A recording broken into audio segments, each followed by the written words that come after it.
So this Freemotion squat is a great kind of squat option in addition to the leg press or the power rack. This is a great option for a lot of people because it's got this angled foot plate that allows you to find kind of the happy place, especially if you have a history of kind of knee problems. Getting your feet set up high on this plate will take a lot of strain off your knee and allow you to perform this movement with less knee joint pain. So there's a couple setup things on this one. The main thing, making sure the weights are in the right place. And then back here, there's this little range limiting device, and so I will have given you a setting. I scribbled on here an old Dixon Ticonderoga pencil, little numbers here, 1, 2, 3, 4, 5, 6, in terms of the range limitation. So I'll give you that, and the important part about that is that if you fatigue a whole bunch on the exercise and you can't lift the weight again, you can drop it onto the range limiter without getting crushed. So making sure that's in the right place is very important.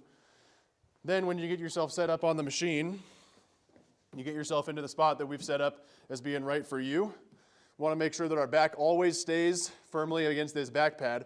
If I come down too far, my back will kind of come off in my butt, so that will be your indication as to the range of motion being possibly too far. Then you get yourself set up in here, and as I showed you, you can just kind of, without worrying about the handle, you just stand up, and that will unrack the handle so that now we're free to actually perform the movement. So we will always stay shy of locking out the knees, A, because it's a break, and makes your muscles stop having to work, and B, because that's kind of the more dangerous place for your knees to go, especially if you go there not using the proper tempo. So you just kind of get yourself set up with slight knee bend, and then most people, I'll have you have your feet up here towards these corners of the plate. If for some reason I've told you to go further, down here, then we can do that too based on what I've told you. Then you initiate the movement by squeezing your quads and your glutes, slowly controlling down until you find that place where your back's going to start to come off, then slowly pulling out of the parking space on the way up, not going to all the way straight. So that nice slow tempo.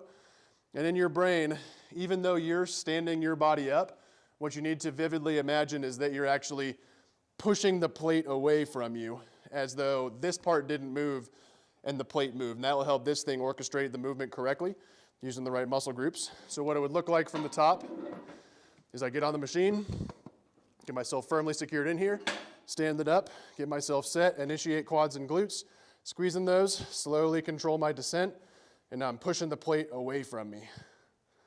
Just shy of lockout, dropping back down, using that nice slow tempo. It's very easy, especially when you get tired, to get down here and then go, and try to get out of the place. If you have to do that, it usually means either you're not paying attention, the weight's too heavy, or you're too fatigued, you need to take a break anyway. So just making sure we're pulling in and out of those parking spaces, pushing that plate away from you, nice and slow.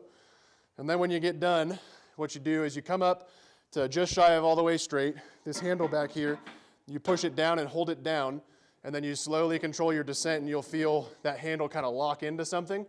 Once it locks in, don't just get out of the machine. Kind of slowly make sure that it's not coming down anymore before you get yourself out. So if I've told you that this is a good machine for you to use, this is how you use it.